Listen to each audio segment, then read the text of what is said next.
প্রথমেই এই সামনের পার্টের যে ছোট্ট একটা বডি তৈরি করেছিলাম, বডির কাপড় কেটেছিলাম, এই সেই অংশটা, বডির অংশটা নিয়েছি। আর এখানে নিয়েছি সেই কুচির অংশ। এখানে এটা উল্টা আর এটা সোজা, তো এই যে সোজা পার্ট আমি সোজা করে নিলাম। আর এদিকে তো গলার অংশ আমি কাটার সময় দেখিয়ে দিয়েছি।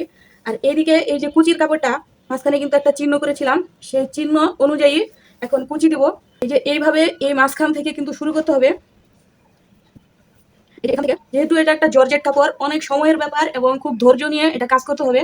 তো আর সব ভিডিও আসলে করা সম্ভব না, সুতি কাপড়ই সব কিছু ভিডিও করা সম্ভব হয় না, আর জর্জেট কাপড় তো আরও করা যাবে না, কারণ অনেক সময়ের ব্যাপার। তো আমি এই যে দেখাচ্ছি, এই যে মাঝখানে যে অংশটাতে কেটেছিলাম, চিহ্ন করেছিলাম, সেই চিহ্ন অনুযায়ী এই মাঝখান থেকে ধরবো। ধরে এই 60 ইঞ্চি কাপড়, এখানে কিন্তু 30 ইঞ্চি, একটা ভাগে 30 ইঞ্চি পড়েছে, এই যে এই পর্যন্ত, এই যে এই পর্যন্ত, এই অংশ থেকে এই অংশ। আর এই মাঝখানের যে অংশটুকু আছে এই সম্পূর্ণ এইভাবে কুচি কুচি কুচি কুচি করে কুচি কুচি করে এখানে অ্যাডজাস্ট করব। তো আমি সেলাই শুরু করব এই মাঝখান থেকে। প্রথমে নিয়ে নিচ্ছি এই যে বুকের পার্ট অংশটা, বডির পার্ট। এরপরে নিব হচ্ছে এই কুচির অংশ। প্রথমে এই যে বডির পার্টটা নিয়ে নিলাম, এই পার্টটা কিন্তু সোজা দিক আর এটা উল্টা দিক। এবার নিচ্ছি এই কুচির কাপড়, এই যে মাঝখানের যে দাগ, এখান থেকে সেলাই শুরু করব। একদম এই মাঝখান থেকে, একদম সাইড থেকে শুরু করলে সেলাইটা কম বেশি হয়ে যেতে পারে। তো এই জন্য কোনো প্রকার রিস্ক না নিয়ে আমি একদম মাঝখান থেকে শুরু করে ফেললাম। অনেক ধৈর্য নিয়ে সেলাই করতে হবে, যেহেতু এটা একটা জর্জেট কাপড়। ছোট ছোট করে কুচি দেওয়ার চেষ্টা করব, যতটা পারি ছোট দিব। এই যে কাপড়টাকে খুব সুন্দরভাবে এখানে গুটিয়ে নিয়েছি, নিয়ে এখন খুব ছোট ছোট করে কুচি দিব।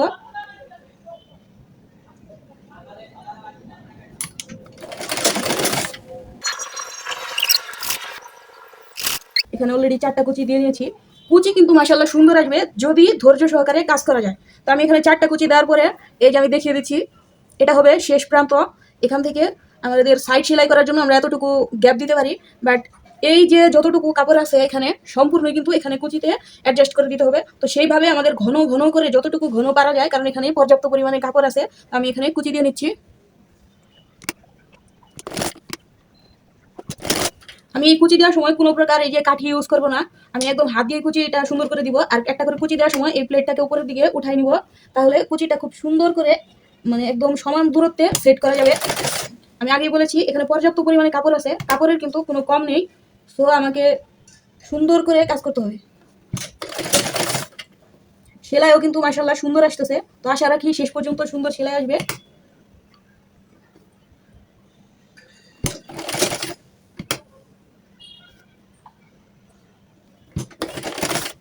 আমি আবারও চেক করে নিচ্ছি, এই যে আমি দেখিয়ে দিচ্ছি আরও কতটুকু কাপড় আছে।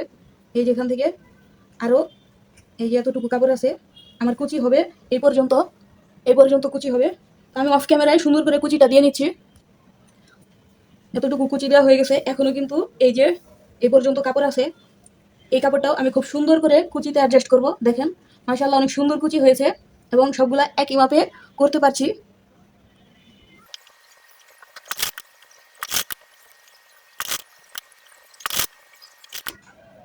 এই যে এই পর্যন্ত কুচি দেওয়া হয়ে গেছে। এখন আর একটু কাপড় কম বেশি আছে, তো আমি এইখানে অ্যাডজাস্ট করার জন্য এই যে এভাবে ছোট্ট করে একটা কুচি দিতে পারি, আবার না দিলেও খারাপ হবে না। জাস্ট এই যে এতটুকু মিলিয়ে আমি এখানে একটা সেলাই দিয়ে নিচ্ছি। এবারে দেখাচ্ছি কুচিটা কেমন হলো। এই যে যেটা বলেছিলাম সাইড সেলাই দেওয়ার জন্য এতটুকু কাপড় রাখবো, আর এই যে এখানে সবগুলো কুচি দিয়ে নিয়েছি। এখন চাইলে এখান থেকে সেলাইটা ঘুরিয়ে একটা চাপ সেলাই দেওয়া যাবে, কিন্তু আমি সেটা দিব না। এখন এই সাইড থেকে আবারও সেলাই শুরু করব। এই যে এখান থেকে শুরু করব সেলাই। তো এই সেলাই শুরু করার আগে আমি এই পাশ থেকে আগে মাপ দিয়ে নেব কতটুকু গ্যাপ রাখলাম। এখানে এখানে কতটুকু গ্যাপ রাখলাম সেটা আগে মাপ দিয়ে নিচ্ছি। চোখের আন্দাজেও মাপ দেওয়া যায়, অথবা এরকম ধরে একসাথেও মাপ দিয়ে নেওয়া যাবে। এই যে এতটুকু গ্যাপ রেখেছি, তো আমি এই যে এই এতটুকু পর্যন্ত আগে সেলাই দিয়ে নিব।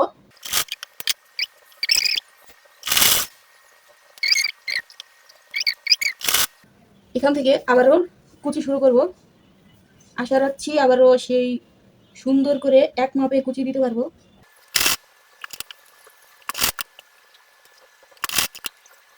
আবারও কুচি সুন্দর করে দেওয়া শুরু করেছি। এখন এই বাকিটাও দিয়ে নিচ্ছি। এই পর্যন্ত কুচি দিয়েছি, এই যে এখন মাঝখানে এতটুকু বাকি আছে।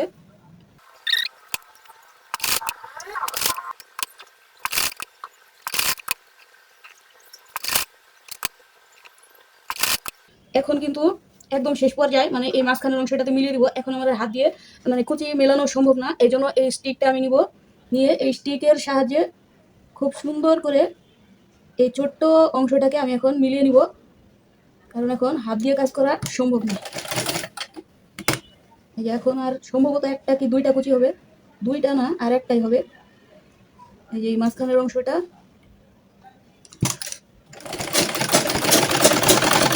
এই যে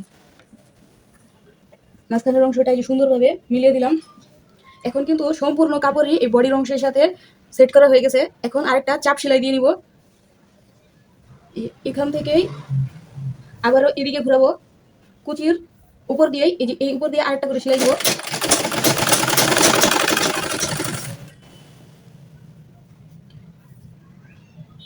এই কুচির শেপগুলো যেন নষ্ট না হয় সেই দিকে খেয়াল রেখে খুব সুন্দর করে এই সেলাইটা দিয়ে নিব।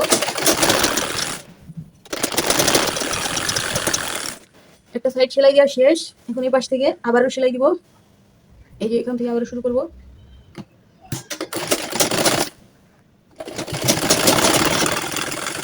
এই সেলাই কিন্তু একদম আর এই শেষ পর্যন্ত নিব না, এই মাঝখানটাতে সেলাই শেষ করব। এবার দেখিয়ে দিচ্ছি এর ফাইনাল লুক কেমন হলো।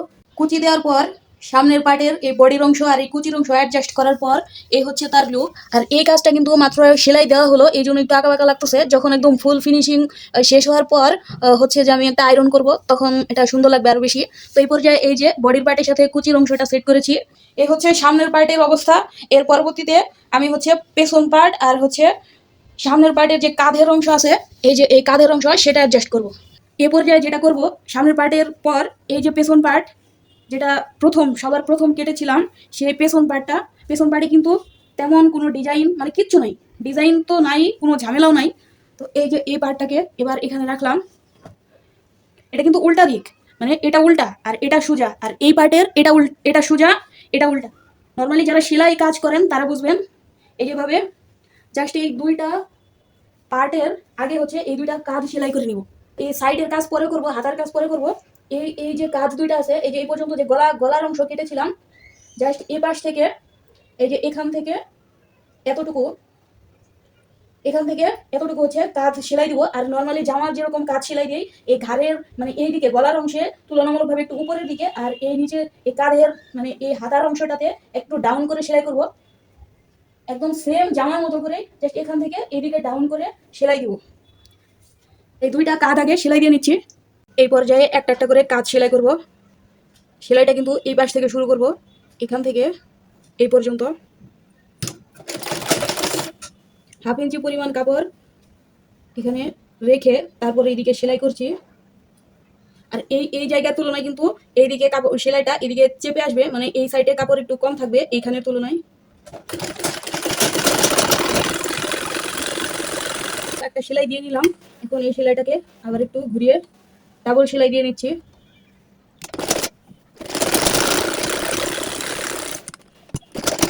এই সেম ভাবে আরেকটা অংশ সেলাই করে নিব। এই সেম ভাবে আরেকটা অংশ সেলাই করে নিচ্ছি।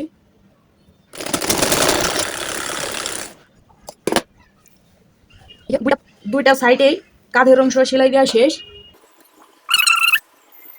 দুইটা সাইডে কাঁধের সেলাই দেওয়া শেষ। একদম সম পরিমাণে দুইটা কাঁধে সেলাই দিয়েছি। এখন নিয়েছি হাতা। দুইটা হাতা যে আমি কেটেছিলাম, এই হাতা দুইটা বডির সাইড সেলাই দেওয়ার আগেই হাতা দুইটা এখানে সেট করে নিব। বডির সাইড সেলাই দেওয়ার আগেই হাতা দুইটা এদিকে সেট করে নিব। হাতা কাটার সময় এই যেখানে চিহ্ন করে রেখেছিলাম, এই চিহ্নটাই এই মাছ বরাবর এই কাঁধের অংশে মিল করব। এই যে এখানে এ পর্যন্ত মিল করে মাঝখান থেকে সেলাই শুরু করব।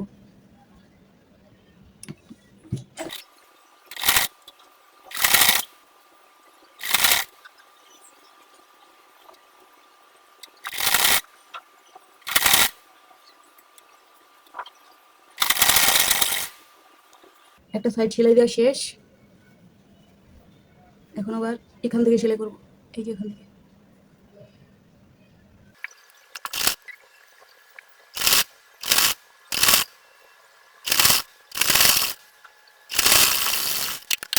তা সেট করা হয়ে গেছে। এই যে হাতা কিন্তু খুবই সুন্দর করে সেট করেছি। এই যে কোথাও একটু বাড়তি নেই, দুই পাশের কোথাও বাড়তি নেই এবং কোথাও কুচি লাগেনি। এখন এই পর্যায়ে এই যে এই সাইডটা আছে এটাকে এরকম চিকন করে ভাঁজ করে তারপরে একটা সেলাই করে নেব। দুইটা হাতায় সেট করা শেষ। এবার কিন্তু হাতার মুহুরা সেলাই দিতে হবে। আর যেহেতু এটা সুতি কাপড় না, আমি একবারে সেলাই মানে একবারে ভাঁজ করতে পারবো না, এই জন্য এইভাবে এরকম একটা চিকন করে একটা সেলাই দিব, তার পরবর্তীতে আরেকটা সেলাই দিব। এভাবে সেলাই দিলে আমি আশা করি খুব সুন্দর হবে। আর এই সুন্দর করার জন্যই আমার একটা কাজ দুইবার করা।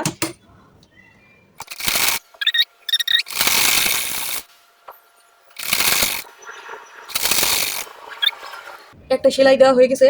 এই সেমভাবে আরেকটা হাতাতেও সেলাই দিব। নর্মালি আমি হাতা, পায়জামার বায়া এগুলো সেলাই করতে গেলে দুইটা সেম যেহেতু সেহেতু আমি একসাথে সেলাই করার চেষ্টা করি, তো এখানেও তাই করছি।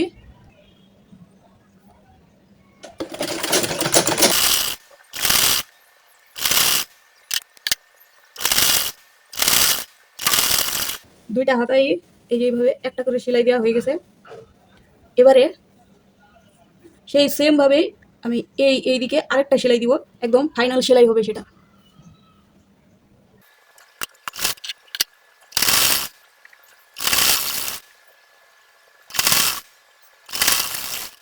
হাতার সেলাই খুবই ধীর স্থিরভাবে এবং খুবই সুন্দর করে হাতার সেলাই দিয়েছি। এই পদ্ধতিতে সেলাই করলে কিন্তু এই যে এই দিক দিয়ে কোনো সুতা বের হবে না। মানে নর্মালি হচ্ছে আমরা যেটা করি, সময় কম লাগার জন্য এবং পরিশ্রম কম করার জন্য জাস্ট এভাবে একটা ভাঁজ দিই, এভাবে একটা ভাঁজ দিই, দিয়ে একটা সেলাই দিয়ে দিই। তাহলে হয় কি, এই সুতাগুলা যখন আমরা এদিকে একটা দিই, এদিকে আরেকটা দিই, তখন এই সুতাগুলা এদিক দিয়ে বের হয়ে যায়। তো প্রথমে একটা সেলাই দিয়ে নিলে তাহলে আর এদিক দিয়ে আর কোনো সেলাই সুতা বের হয় না। তো এইভাবে আমি আরেকটি হাতাও সেলাই করে নিচ্ছি। দুইটা হাতার মুহুরার সেলাই মাশাআল্লাহ অনেক সুন্দর এসেছে। আর খুবই ধৈর্য নিয়ে সময় নিয়ে সেলাই করছি, যার জন্য খুবই সুন্দর হচ্ছে। তো এবার হচ্ছে আমি সাইড সেলাই দিব। কখনো চেনা ভিড়ে একা লাগে নিজেকে, কখনো বেরঙিন ব্যথা জাগে মনে, কাজ ভাঙা ঢেউ এসে বিষ ঢেলে নিঃশ্বাসে, কাজ ভাঙা ঢেউ এসে বিষ ঢেলে নিঃশ্বাসে, ভাসিয়ে নেয় পরিচয়। এই পর্যন্ত মাশাআল্লাহ সবগুলো পার্ট সুন্দরভাবে জয়েন করতে পেরেছি। এই তো কুচিগুলো জাস্ট ওয়াও। এটা আসলে ক্যামেরায় খুব ভালো বোঝানো সম্ভব না, বাস্তবে যতটুকু সৌন্দর্য আসছে। আর এটা আয়রন করলে কিন্তু আরও মাশাআল্লাহ সুন্দর হবে। হাতা দুইটা সেট করেছি, আর এই হাতার মোহরাও সেলাই করেছি। আর এরকম এই যে হাতার মোহরায় যে সেলাইটা দিয়েছি একদম চিকন করে, এবং নিচের রাউন্ডেও কিন্তু ঠিক সেই সেলাইটাই হবে। আর এই যে পর্যায়ে যতটুকু হয়েছে এখন শুধু সাইড সেলাই দিব। হাতার মোহরা থেকে এই যে এখান থেকে সেলাই শুরু করব, এই দাগ অনুযায়ী সেলাই করে একদম এই পুরাটা সাইড সেলাই করে একটানা সেলাই দিব। আর এই একটানা সেলাই দেওয়ার জন্য কিন্তু হাতাটা আগে সেট করে নিয়েছি। একদম হাতার মুখ থেকে সেলাই শুরু করে সেলাই শেষ করব এই যে নিচের রাউন্ডের এখানে এসে, একদম এই নিচের দিকে এসে সেলাইটা শেষ করব। সেলাই কিন্তু এই নিচ থেকে শুরু করা যাবে না, অবশ্যই এই হাতার মুহুরা থেকে সেলাই শুরু করতে হবে। যেটা বলছিলাম সেটা আবারও বলছি, এই যে হাতার অংশটা যেটা আমি সেলাই দিয়েছি, এখন এখান থেকে এই 6 ইঞ্চি চওড়ার পরে যে একটা দাগ দিয়েছি, এখান থেকে সেলাই শুরু করে একদম একটানা এইভাবে সেলাই করে ওই নিচ পর্যন্ত চলে আসবো। আর এই একটানা সেলাই দিব বলেই আগে হাতাটা সেট করে নিয়েছি। আর যেহেতু জর্জেট কাপড়, এভাবে কাজ করলে একটু সুবিধা হবে। তো এইভাবে ডাবল সেলাই দিব, দিয়ে এই পর্যন্ত নিয়ে আসবো। এইভাবে দুইটা সাইডেই সেলাই দেওয়ার পর হাতার মোহরার মতো করে এই নিচের অংশে সেলাই দিব। তাহলেই হচ্ছে একদম সাইডের কাজ শেষ। এর পরবর্তীতে গলায় পাইপিং দিয়ে দিব।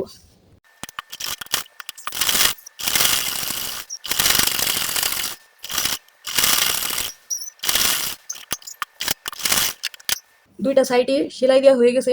এবার নিচে রাউন্ড সেলাই দিব। এই যে দুইটি পার্ট যে জয়েন করেছি, কোনোটা কিন্তু কম বেশি হয়নি, একদম সমান হয়েছে। পেছন পার্ট সামনের পার্ট এই যে দুইটা সাইডে কিন্তু একদম সমান হয়েছে। এখন হাতার মতো করে এইভাবে একটা সেলাই দিব, তারপর আরেকটা সেলাই দিব।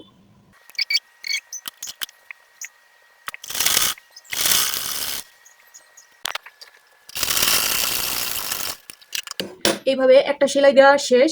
এখনই কিন্তু এই সেলাইটা দিব না, কারণ হচ্ছে আমি আগে পরে দেখবো যে লম্বা কি বেশি লম্বা আছে নাকি বেশি শর্ট লাগছে, সেটা আগে দেখে তারপরে হচ্ছে এই ভাঁজটা দিব। আর একটা কথা যেটা বলেছিলাম যে এই নিচের দিকেও এই হাতার মতো করে একদম চিকন করে সেলাই দিব, যেরকম চিকন করে সেলাই দিব আমার ইচ্ছা ওরকমই ছিল, কিন্তু এই হাতা মানে এই নিচের সেলাইটা দেওয়ার আগ পর্যন্ত আমি হচ্ছে একটু পরে দেখছি, সেই টাইমে দেখলাম যে একটু লম্বা লাগতেছে, মানে একদম ফ্লোরে লেগে যাচ্ছে, সেই জন্য এই কাপড়টা একটু বেশি ধরেছি। তো এই পর্যায়ে আমি আবার পরবো, পরে দেখবো যদি এই মাপটা ঠিক থাকে তাহলে এই মাপেই আরেকটা সেলাই দিব, আর যদি এই মাপ ঠিক না থাকে তাহলে প্রয়োজন অনুযায়ী ব্যবস্থা নিব।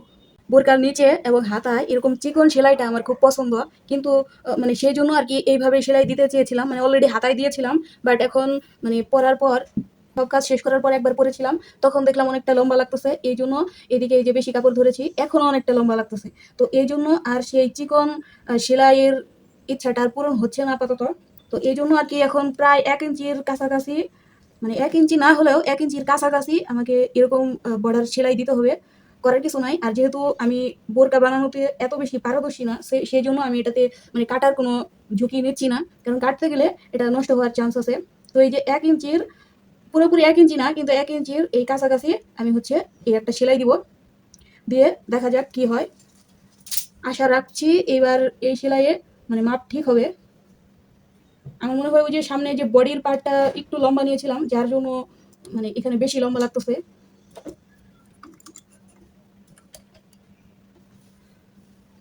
আরেকটা বিষয় ভালো হবে যদি কোনো কারণে কাপড়টা একটু ছোট হয়ে আসে, সেক্ষেত্রে মানে অনেক সময় হয় কাপড় ধোয়ার পরে একটু শর্ট লাগে, তো ওরকম যদি কিছু হয় তাহলে এখানে পর্যাপ্ত পরিমাণে কাপড় আছে, সেটা ছাড়ানো যাবে, এদিকে কোনো সন্দেহ নাই। তো এ বেলায় আমি এখন এই চওড়া করে একটা সেলাই দিচ্ছি, যেহেতু জর্জেট কাপড় আর হচ্ছে আমি কোনো দাগ দিইনি, এই জন্য আমি মাপটা ঠিক রাখার জন্য এই যে এভাবে একটু করে কিছু দূর যাওয়ার পর একটু করে মাপ দিয়ে নেব, তাহলে আমার সব সাইডেই সমানভাবে ভাঁজ করা হবে। আর যেহেতু এই মানে নিচের বর্ডারের সেলাইটা খুব ধীর স্থিরভাবে দিতে হবে, মানে খুব সময় নিয়ে, তাহলে হচ্ছে যে আর কুচি লাগবে না। তো আমি আবারও মাপ দিয়ে নিচ্ছি। যারা আমার মতো এই আজকে এই যে এরকম যারা নতুন কাজ করবেন, তারা এরকম এই সিস্টেমে মানে মাপ দিয়ে দিয়ে কাজ করতে পারেন। এখন যদি আমি দাগ দিতে যাই তাহলে মানে এটা মিল করাটাই অনেকটা ঝামেলা হয়ে যাবে, সময় লাগবে, তো আমার হাতে এত সময় নাই। আমি এইভাবে এক মাপে কাজ করার চেষ্টা করছি, এই যে এভাবে হালকা করে একটু ধরে মাপ দিয়ে নিব, তারপর এই এক মাপে সেলাই করে নেব। সেলাইটা ঠিক এরকম আসতেছে, তো আমি আশা রাখছি সুন্দর হবে, আয়রন করার পর এটা আরও সুন্দর হবে। তো আমি এইভাবেই পুরোটা সেলাই কমপ্লিট করে আসছি।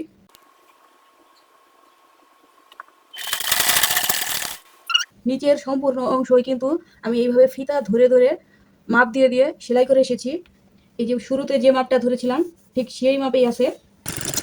খুবই ধীর স্থিরভাবে সময় নিয়ে এই নিচের রাউন্ড সেলাই দিলাম। এখন আশা করা যায় যে হয়েছে, তারপরও আমি আরেকবার পরে দেখছি যে আসলে কতটুকু কতটুকু কাজে আসে, কারণ আমি খুব সময় নিয়ে এই কাজটা শেষ করলাম। এখন যদি এটা না হয় তাহলে আমাকে আবার খুলতে হবে, আবারও সেলাই দিতে হবে। সো এবার আমি একটু দেখে আসি। এই যে সেলাইটা কিন্তু মাশাআল্লাহ অনেক সুন্দর হয়েছে। বোরকার হাতা নিচের রাউন্ডের সেলাই যদি এরকম পারফেক্ট না হয় তাহলে কিন্তু দেখতে একদম ভালো লাগে না। এই যে সুন্দর হয়েছে। এখন আমি এই যে এই সেলাইটাও কিন্তু এক মাপে দিয়েছি, এই যে এই সাইডেরটা, আর এটা তো ভিতরেরটা আগে দিয়েছি। তো এবার একটু পরে দেখি। নিচের রাউন্ড সেলাই দেওয়ার পর আবারও পরে দেখেছি একদম পারফেক্ট হয়েছে, এই জন্য আর কোনো ঝামেলা নেই। এখন সর্বশেষ কাজ হিসাবে এই যে গলার পাইপিংটা বাকি আছে, তো এই গলাটাতে আমি পাইপিং দিব। তো আগের যে কাপড় ছিল বোরকার বডি কাটার পর হাতা কাটার পর যে অবশিষ্ট কাপড় ছিল, এখান থেকে আমি পাইপিংয়ের কাপড় রেডি করব। নর্মালি যেটা হয় পাইপিংয়ের কাপড় রেডি করার আগে প্রথমে হচ্ছে মাপ দিয়ে নিতে হয়, তা আমি এই পর্যায়ে সেটাই করছি। এই যে পেছন পাটে 7.5, আর এইদিকে দেখি কত আছে, এই যে 14.5। 14 মানে 14.5 মানে আমি 15ই ধরলাম, তাহলে 15, 16, 17, 18, 19, 20, 21, 22, 22 ইঞ্চি কাপড় এখানে লাগবে। তো আমি এখানে এই পাইপিংয়ের জন্য আমি 24 বা 25 ইঞ্চি কাপড় এখান থেকে নিব। এখান থেকে যে কাপড়টা সুন্দর হবে সেটাই নিব। আসলে পাইপিংয়ের কাপড় কিভাবে কাটতে হয় সেই ভিডিও এর আগেও বিভিন্ন ভিডিওতে আমি দিয়েছি, তারপরে এখানে দেখছি যে আসলে কোনটা কাজে লাগছে। এগুলো তো সব সোজা কাপড়, পাইপিংয়ের কাপড় কিন্তু একটু ত্রিকোণ কাপড় লাগবে। ভাবছিলাম ছোট কোনো অংশ থেকেই পাইপিনের কাপড়টা নিব, কিন্তু এখানে ছোট কোনোটাই ঠিক নাই, সব লম্বা লম্বি কাপড়। এই যে সব লম্বা কাপড়। তো এই যে বড়টার যে কোনো একটা অংশ থেকে আমি পাইপিনের কাপড়টা রেডি করছি। এই এক সাইড থেকে এই যেভাবে কোনাকুনি ভাবে আমি এই কাপড়টা নিয়েছি, এখান থেকে জাস্ট এভাবে দিব, একদম ত্রিকোণ কাপড়, স্কার্ফের কাপড় যেরকম হয় সেই কাপড় থেকে, মানে ওই টাইপের কাপড় রেডি করে সেখান থেকে পাইপিং দিতে হয়। 1.5 ইঞ্চি না, কিন্তু হচ্ছে এখানে 1.25 ইঞ্চি, এই যে 1.5 ইঞ্চি না অথবা 2ও না, 1.25 ইঞ্চিতে আমি চিহ্ন করে নিয়েছি। এই বরাবর আমি কেটে নিব, নিয়ে এই মাঝখান দিয়ে কেটে দুইটা অংশ রেডি করব।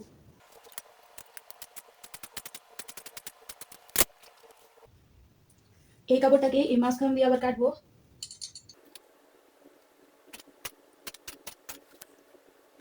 আলাদা করেছি, এটা এখন গলার পাইপিং হিসাবে রেডি করব। পাইপিনের কাপড় দুইটা অংশ নিয়েছি, এবার এইভাবে জোড়া দিব। এই যে জোড়া দিয়েছি, পাইপিনের কাপড় অলরেডি রেডি। এখন ভাঁজ করে বোরকায় সেট করব।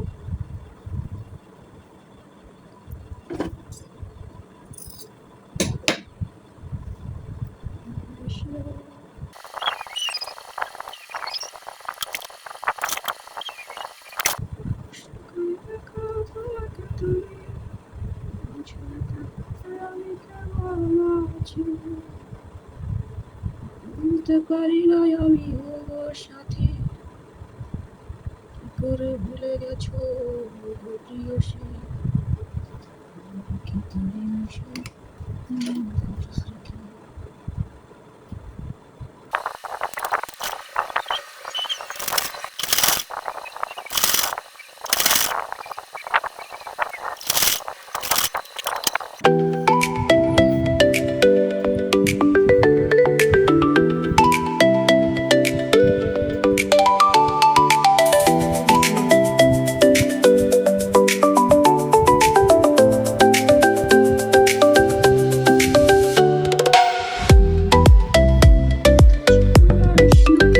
অবশেষে আমার বোরকার কাজ কমপ্লিট। এই যে গলা আর বুকের অংশ, এগুলো তো আগেই দেখাইছি। এই যে বডির পার্টটা, মাশাআল্লাহ অনেক সুন্দর হয়েছে।